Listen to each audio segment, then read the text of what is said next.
And now, Chapter 32, Description of the Ras Dance.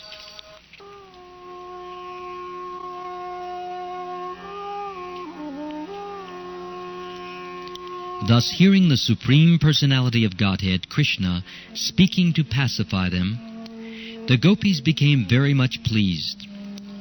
And not only by hearing his words, but also by touching the hands and legs of the Supreme Personality of Godhead, they became completely relieved of the great suffering of separation.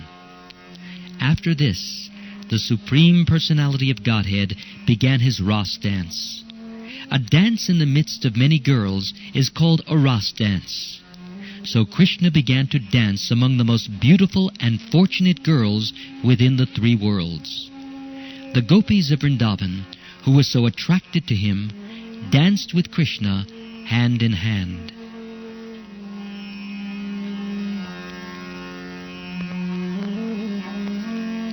Krishna's Ras dance should never be compared to any kind of material dance, such as a ball dance or a society dance. The Ras dance is a completely spiritual performance. In order to establish this fact, Krishna, the supreme mystic, expanded himself in many forms and stood beside each gopi. Placing his hands on the shoulders of the gopis, on both sides of him, he began to dance in their midst. The mystic expansions of Krishna were not perceived by the gopis, because Krishna appeared alone to each of them. Each gopi thought that Krishna was dancing with her alone. Above that wonderful dance flew many airplanes carrying the denizens of the heavenly planets, who were very anxious to see the wonderful dance of Krishna with the gopis. The Gandharvas and Kinnaras began to sing, and accompanied by their respective wives, all the Gandharvas began to shower flowers on the dancers.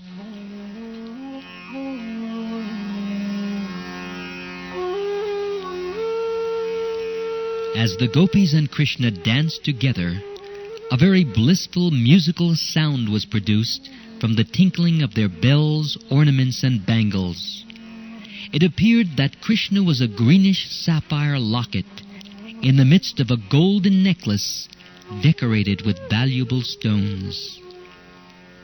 While Krishna and the gopis danced, they displayed extraordinary bodily features.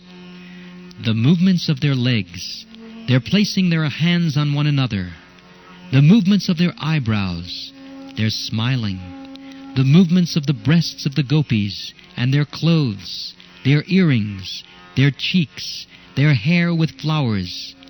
As they sang and danced, these combined together to appear like clouds, thunder, snow, and lightning.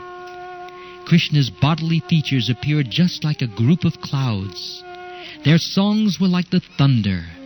The beauty of the gopis appeared to be just like lightning in the sky, and the drops of perspiration visible on their faces appeared like falling snow.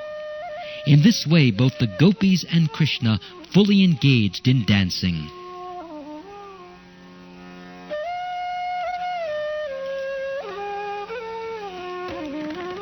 The necks of the gopis became tinted with red due to their desire to enjoy Krishna more and more. To satisfy them, Krishna began to clap his hands in time with their singing.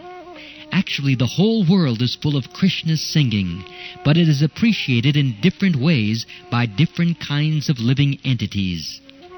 This is confirmed in the Bhagavad Gita. Ye yatha mam prapadyante. Krishna is dancing, and every living entity is also dancing. But there is a difference in the dancing in the spiritual world and in the material world. This is expressed by the author of Chaitanya Charitamrita, who says that the master dancer is Krishna, and everyone is his servant. Everyone is trying to imitate Krishna's dancing.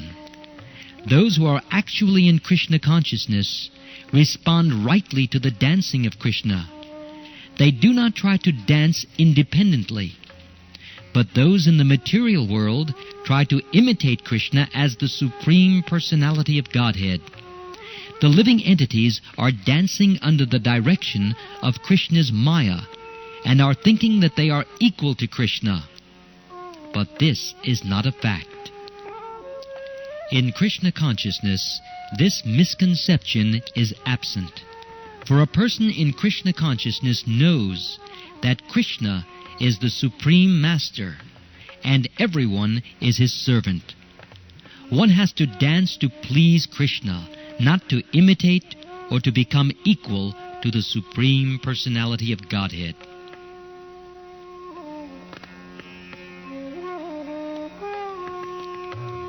The gopis wanted to please Krishna, and therefore, as Krishna sang, they responded and encouraged him by saying, "Well done, well done."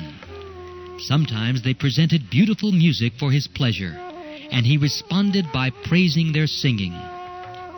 When some of the gopis became very tired from dancing and moving their bodies, they placed their hands on the shoulders of Sri Krishna. Then their hair loosened and flowers fell to the ground. When they placed their hands on Krishna's shoulder, they became overwhelmed by the fragrance of his body, which emanated from the lotus, other aromatic flowers, and the pulp of sandalwood. They became filled with attraction for him, and they began to kiss one another. Some gopis touched Krishna cheek to cheek, and Krishna began to offer them chewed betel nuts from his mouth, which they exchanged with great pleasure by kissing. And by accepting those betel nuts, the gopis spiritually advanced.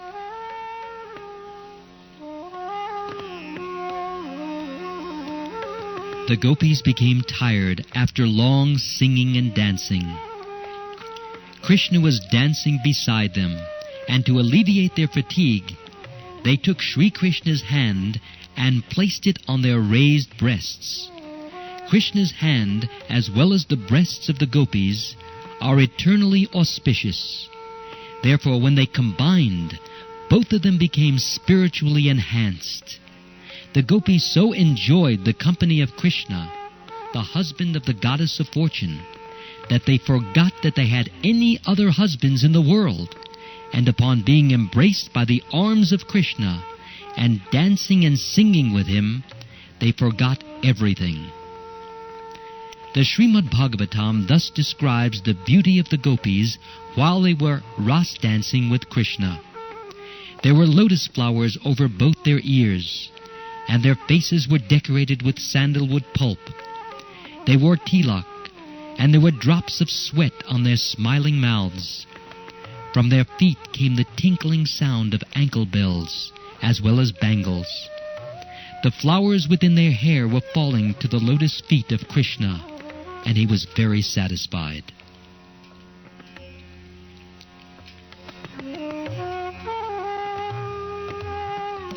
As stated in the Brahma Samhita, all these gopis are expansions of Krishna's pleasure potency.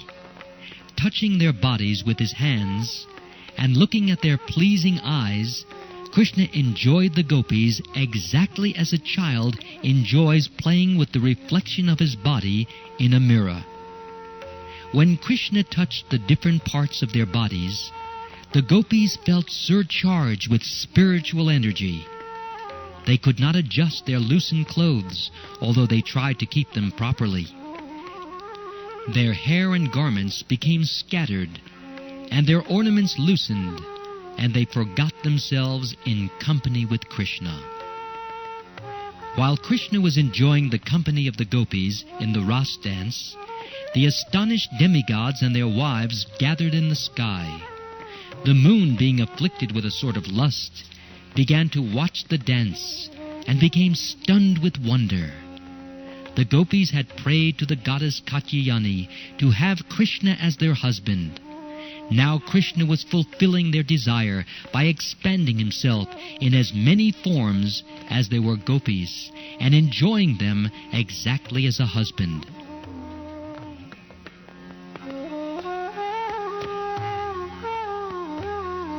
Srila Shukdev Goswami has remarked that Krishna is self-sufficient. He is Atmaram. He doesn't need anyone else for his satisfaction. Because the gopis wanted Krishna as their husband, he fulfilled their desire. When Krishna saw that the gopis were tired from dancing with him, he immediately began to smear his hands over their faces so that their fatigue would be relieved. In order to reciprocate the kind hospitality of Krishna, the gopis began to look at him lovingly. They were overjoyed by the auspicious touch of the hand of Krishna. Their smiling cheeks shone with beauty, and they began to sing the glories of Krishna with transcendental pleasure. As pure devotees, the more the gopis enjoyed Krishna's company, the more they became enlightened with his glories, and thus they reciprocated with him. They wanted to satisfy Krishna by glorifying his transcendental pastimes. Krishna is the Supreme Personality of Godhead, the Master of all masters, and the gopis wanted to worship him for his unusual exhibition of mercy upon them.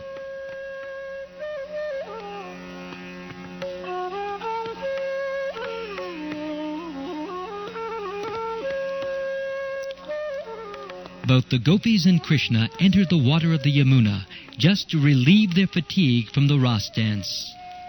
The lily flower garlands around the necks of the gopis were strewn to pieces due to their embracing the body of Krishna, and the flowers were reddish from being smeared with the kumkum on their breasts. The bumblebees were humming about in order to get honey from the flowers. Krishna and the gopis entered the water of the Yamuna, just as an elephant enters a water tank with his many female companions. Both the gopis and Krishna forgot their real identity, playing in the water, enjoying each other's company, and relieving the fatigue of Ras dancing. The gopis began to splash water on the body of Krishna, all the while smiling, and Krishna enjoyed this. As Krishna was taking pleasure in the joking words and splashing water, the demigods in the heavenly planets began to shower flowers. The demigods thus praised the super-excellent Ras dance of Krishna, the supreme enjoyer, and his pastimes with the gopis in the water of Yamuna.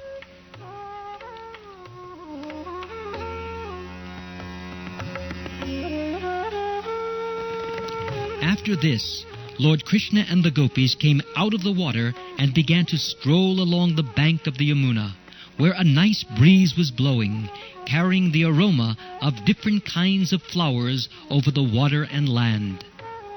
While strolling on the bank of the Yamuna, Krishna recited various kinds of poetry. He thus enjoyed the company of the gopis in the soothing moonlight of autumn. Sex desire is especially excited in the autumn season. But the wonderful thing about Krishna's association with the gopis is that there was no question of sex desire. It was, as clearly stated in the Bhagavat description by Shukdev Goswami, avarudha saurata, namely, the sex impulse was completely controlled.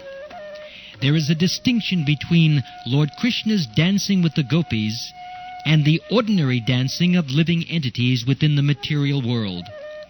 In order to clear up further misconceptions about the Ras dance and the affairs of Krishna and the gopis, Maharaj Pariksit, the hero of Srimad Bhagavatam, told Shukdev Goswami, Krishna appeared on the earth to establish the regulative principles of religion and to curb the predominance of irreligion.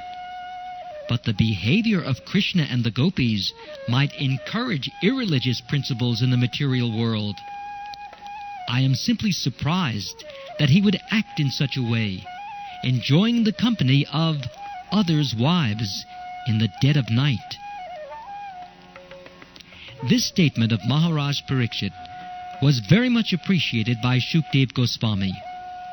The answer anticipates the abominable acts of the Mayavadi impersonalists who place themselves in the position of Krishna and enjoy the company of young girls and women.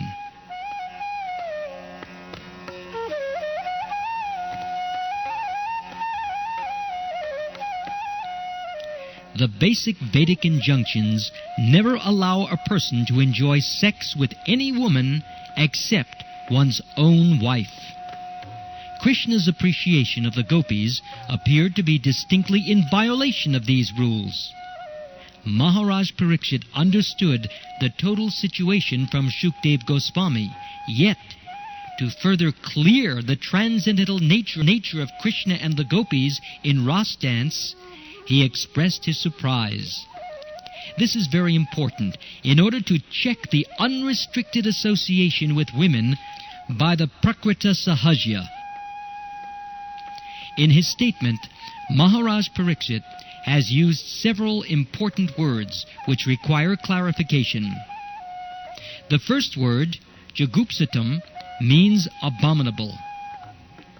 The first doubt of Maharaj Pariksit was as follows.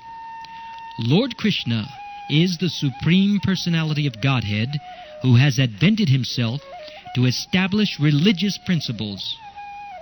Why then did he mix with others' wives in the dead of night and enjoy dancing, embracing, and kissing? According to the Vedic injunction, this is not allowed. Also, when the gopis first came to him, he gave instructions to them to return to their homes. To call the wives of other persons or young girls and enjoy dancing with them is certainly abominable, according to the Vedas. Why should Krishna have done this?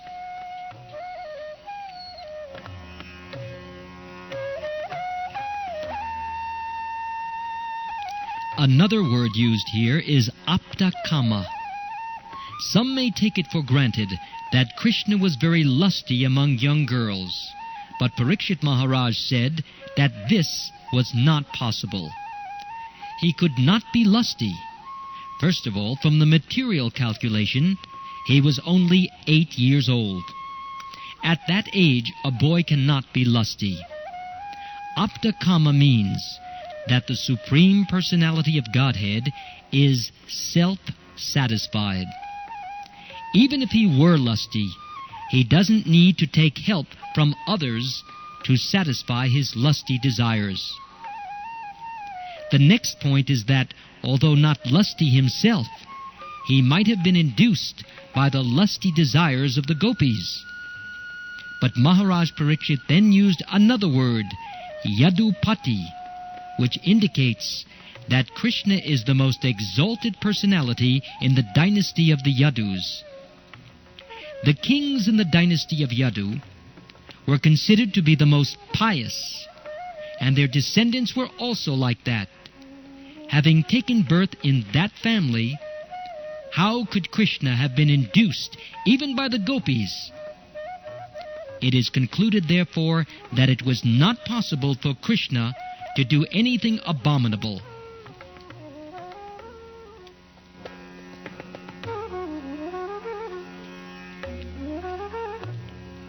But Maharaj Pariksit was in doubt as to why Krishna acted in that way. What was the real purpose? Another word Maharaj Pariksit used when he addressed Shukdev Goswami is suvrata, which means to take a vow to enact pious activities. Shukdev Goswami was an educated brahmachari, and under the circumstances, it was not possible for him to indulge in sex. This is strictly prohibited for brahmacharis, and what to speak of a brahmachari like Shukdev Goswami. But because the circumstances of the Ras dance were very suspect, Maharaj Pariksit inquired for clarification from Shukdev Goswami. Shukdev Goswami immediately replied that transgressions of religious principles by the Supreme Controller testify to his great power. For example, fire can consume any abominable thing. That is the manifestation of the supremacy of fire. Similarly, the sun can absorb water from a urinal or from stool, and the sun is not polluted. Rather, due to the influence of sunshine, the polluted contaminated place becomes disinfected and sterilized.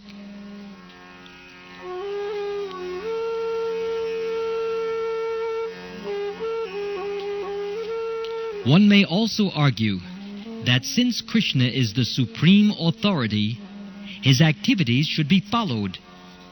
In answer to this question, Shukdev Goswami has very clearly said that Ishvaranam, or the supreme controller, may sometimes violate his instructions. But this is only possible for the controller himself, not for the followers. Unusual and uncommon activities by the controller can never be imitated. Shukdev Goswami warned that the conditioned followers, who are not actually in control, should never imagine imitating the uncommon activities of the controller. A Mayavadi philosopher may falsely claim to be God or Krishna, but he cannot actually act like Krishna. He can persuade his followers to falsely imitate Ras dance, but he is unable to lift Govardhan Hill. We have many experiences in the past of Mayavadi rascals deluding their followers by posing themselves as Krishna in order to enjoy Ras Leela. In many instances, they were checked by the government, arrested and punished. In Orissa, Thakur Bhakti Vinod also punished a so-called incarnation of Vishnu, who was imitating Ras Leela with young girls. There were many complaints against him. At that time, Bhakti Vinod was magistrate, and the government deputed him to deal with that rascal, and he punished him very severely.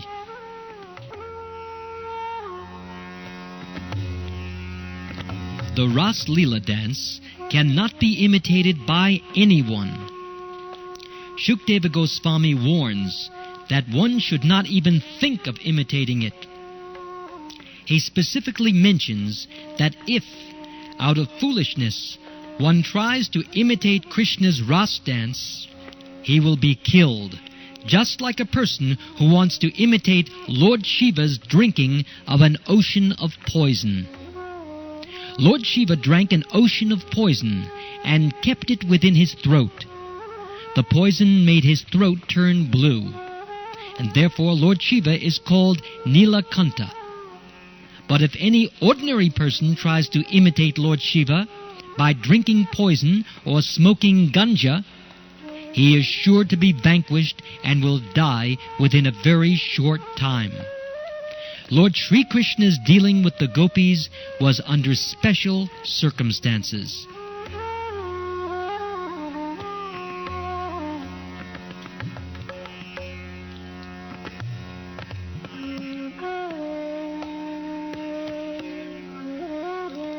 Most of the gopis in their previous lives were great sages, expert in the studies of the Vedas. And when Lord Krishna appeared as Lord Ramachandra, they wanted to enjoy with him. Lord Ramachandra gave them the benediction that their desires would be fulfilled when he would appear as Krishna. Therefore, the desire of the gopis to enjoy the appearance of Lord Krishna was long cherished. So they approached Goddess Katyayani to have Krishna as their husband. There are many circumstances also which testify to the supreme authority of Krishna and show that he is not bound to the rules and regulations of the material world. In special cases, he acts as he likes to favor his devotees. This is only possible for him because he is the supreme controller. People in general should follow the instructions of Lord Krishna as given in the Bhagavad Gita and should not even imagine imitating Lord Krishna in the Ras dance.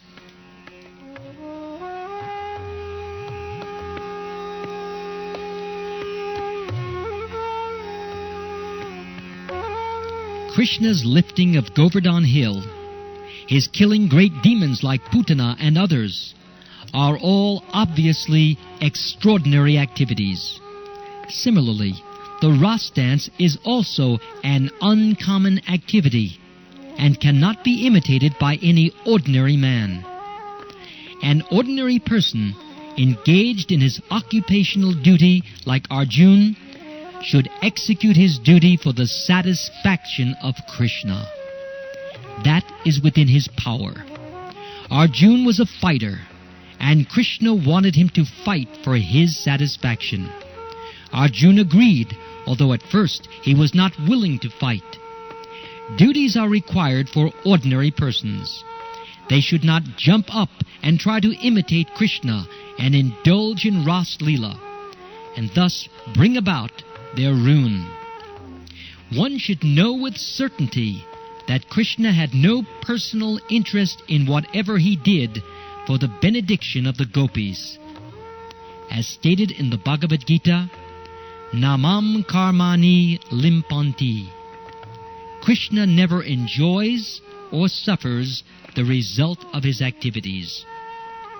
Therefore, it is not possible for him to act irreligiously. He is transcendental to all activities and religious principles.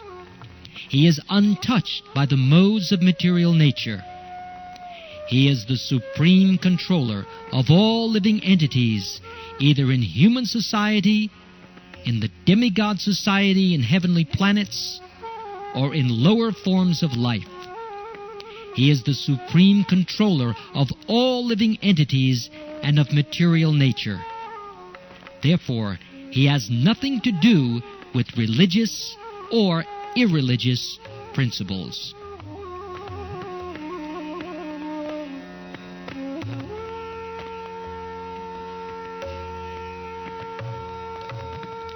Shukdev Goswami further concludes that the great sages and devotees who are washed clean of all conditional life can move freely even within the contamination of material nature by keeping Krishna, the Supreme Personality of Godhead, within their hearts.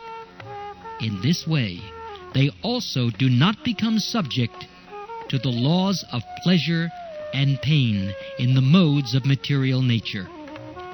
How then is it possible for Krishna, who appears in his own internal potency, to be subjected to the laws of karma? In the Bhagavad Gita, the Lord clearly says that whenever he appears, he does so by his internal potency. He is not forced to accept a body by the laws of karma like an ordinary living entity.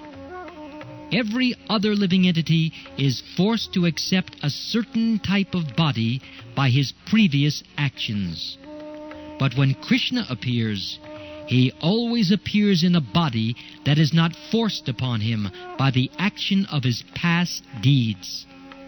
His body is a vehicle for his transcendental pleasure, which is enacted by his internal potency. He has no obligation to the laws of karma. The Mayavadi monist must accept a certain type of body, being forced by the laws of nature. Therefore, his claim to being one with Krishna or God is only theoretical. Such persons who claim to be equal with Krishna and indulge in Ras Leela create a dangerous situation for the people in general.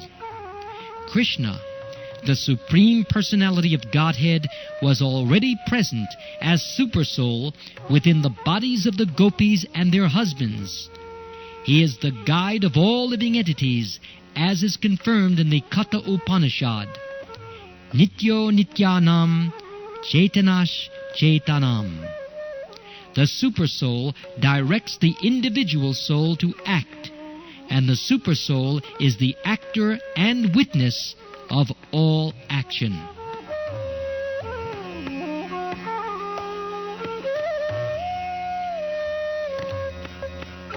It is confirmed in the Bhagavad Gita that Krishna is present in everyone's heart, and from him come all action, remembrance, and forgetfulness.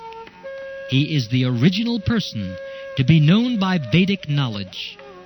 He is the author of Vedanta philosophy, and he knows the Vedanta philosophy perfectly well. The so-called Vedantists and Mayavadis cannot understand Krishna as he is. They simply mislead followers by imitating the actions of Krishna in an unauthorized way. Krishna, the super soul of everyone, is already within the body of everyone. Therefore, if he sees someone or embraces someone, there is no question of impropriety.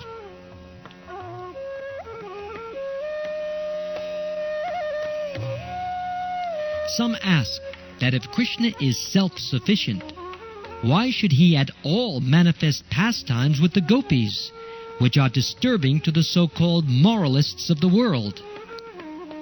The answer is that such activities show special mercy to the fallen conditioned souls. The gopis are also expansions of his internal energy.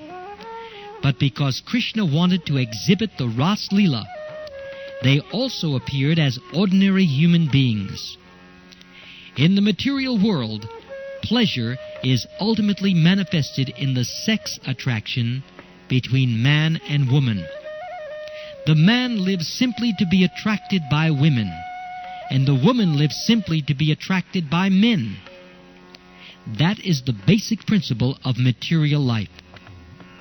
As soon as these attractions are combined, people become more and more implicated in material existence. In order to show them special favor, Krishna exhibited this Ras Leela dance. It is just to captivate the conditioned soul. Since they are very much attracted by sexology, they can enjoy the same life with Krishna and thus become liberated from the material condition.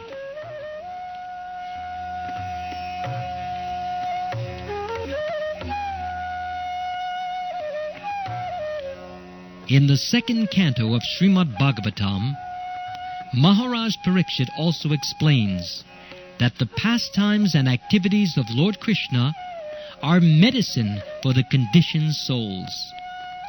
If they simply hear about Krishna, they become relieved of the material disease. They are addicted to material enjoyment and are accustomed to reading sex literature. But by hearing these transcendental pastimes of Krishna with the gopis, they will be relieved of material contamination. How should they hear, and from whom, is also explained by Shukdev Goswami. The difficulty is that the whole world is full of Mayavadis, and when they become professional reciters of Srimad Bhagavatam, and when people, without knowing the effect of the Mayavad philosophy, hear from such persons, they become confused. Discussion of Ras Leela among people in general is not recommended because they are affected by the Mayavad philosophy. But if one who is advanced explains, and the people hear from him, certainly the hearers will be gradually elevated to the position of Krishna consciousness and liberated from materially contaminated life.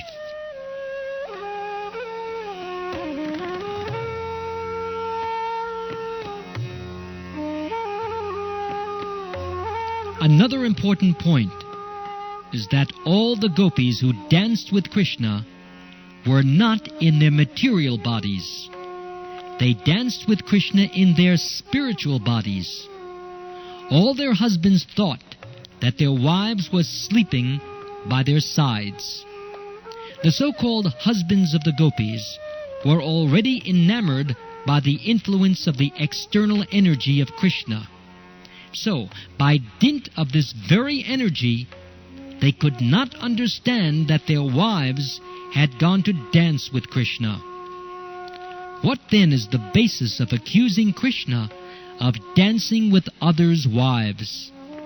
The bodies of the gopis, which were their husbands, were lying in bed, but the spiritual parts and parcels of Krishna were dancing with him. Krishna is the Supreme Person, the whole Spirit, and he danced with the spiritual bodies of the gopis. There is therefore no reason to accuse Krishna in any way.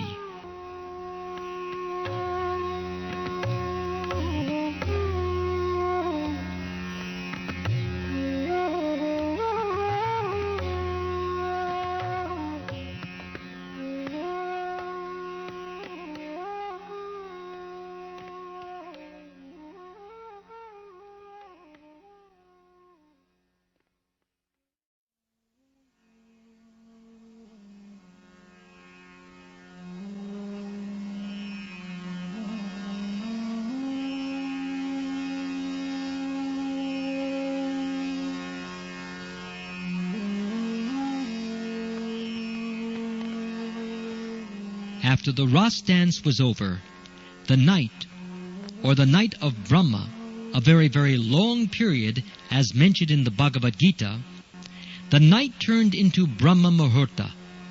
The Brahma Muhurta takes place about 1.5 hours before sunrise. It is recommended that one should rise from bed at that time, and after finishing daily ablutions, take to spiritual activities by performing Mangal Arti and chanting the Hare Krishna mantra. This period is very convenient for the execution of spiritual activities. When that auspicious moment arrived, Krishna asked the gopis to leave. Although they were not willing to quit his company, they were very obedient and dear to him. As soon as Krishna asked them to go home, they immediately left and returned home.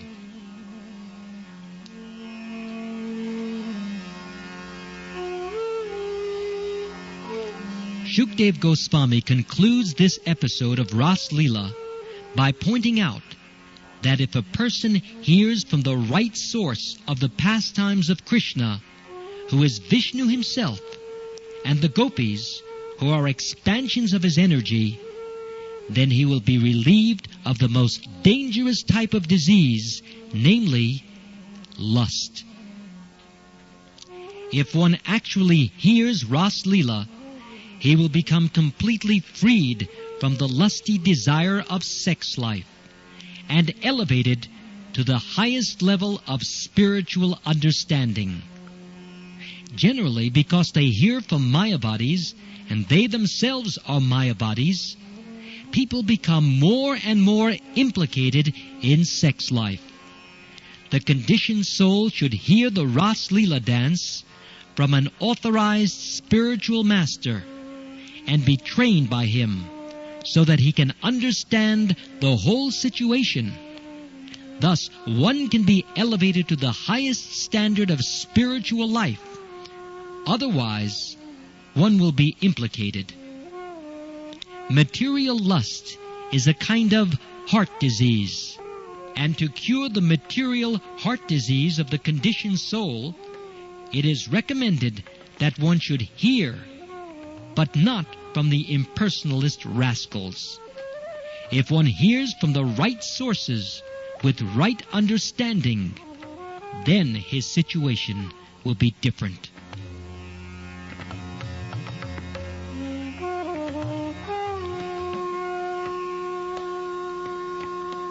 Shukdev Goswami has used the word Shraddhanvita for one who is trained in the spiritual life. Shraddha, or faith, is the beginning. One who has developed his faith in Krishna as the Supreme Personality of Godhead, the Supreme Spirit Soul, can both describe and hear. Shukdeva also uses the word Anushranuyat. One must hear from disciplic succession. Anu means following, and Anu means always. So, one must always follow the disciplic succession, and not hear from any stray professional reciter, Mayavadi, or ordinary man. Anushranuyat means that one must hear from an authorized person who is in the disciplic succession and is always engaged in Krishna consciousness. When a person wants to hear in this way, then the effect will be sure.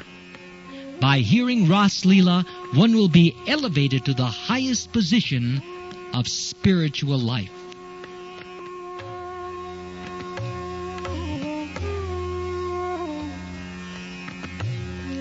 Shukdev Goswami uses two specific words, Bhaktim and Param. Bhaktim Param means execution of devotional service above the neophyte stage.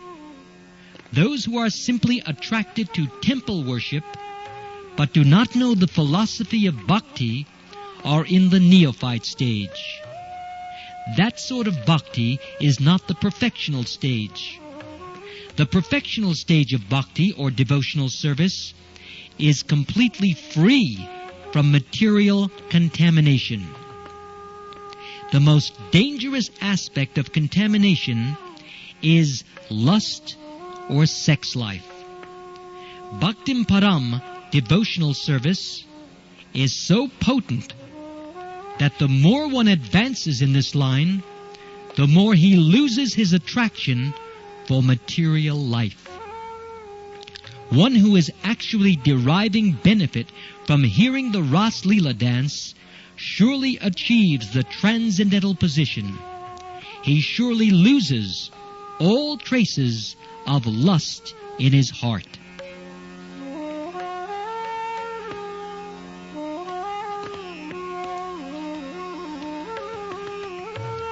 Srila Vishwanath Chakravarti Thakur points out that according to Bhagavad Gita, the Brahma day and Brahma night are periods of solar years expanding to 4,300,000 multiplied by 1,000. According to Vishwanath Chakravarti Thakur, the Ras dance was performed during the long period of Brahma's night. But the gopis could not understand that. In order to fulfill their desire, Krishna extended the night to cover such a great period of time. One may ask how this was possible. And Vishwanath Chakravarti Thakur reminds us that Krishna, although bound by a small rope, could show his mother the whole universe within his mouth. How was this possible? The answer is that he can do anything for the pleasure of his devotees. Similarly, because the gopis wanted to enjoy Krishna, they were given the opportunity to associate with him for a long period. This was done according to his promise. When Krishna stole the garments of the gopis while they were taking bath in Chirgat on the Yamuna, Krishna promised to fulfill their desire in some future night. In one night, therefore, they enjoyed the company of Krishna as their beloved husband. But that night was not an ordinary night. It was the night of Brahma and lasted millions and millions of years. Everything is possible for Krishna, for he is the supreme controller. Thus ends the Bhaktivedanta purport of the 32nd chapter of Krishna, Description of the Ras Dance.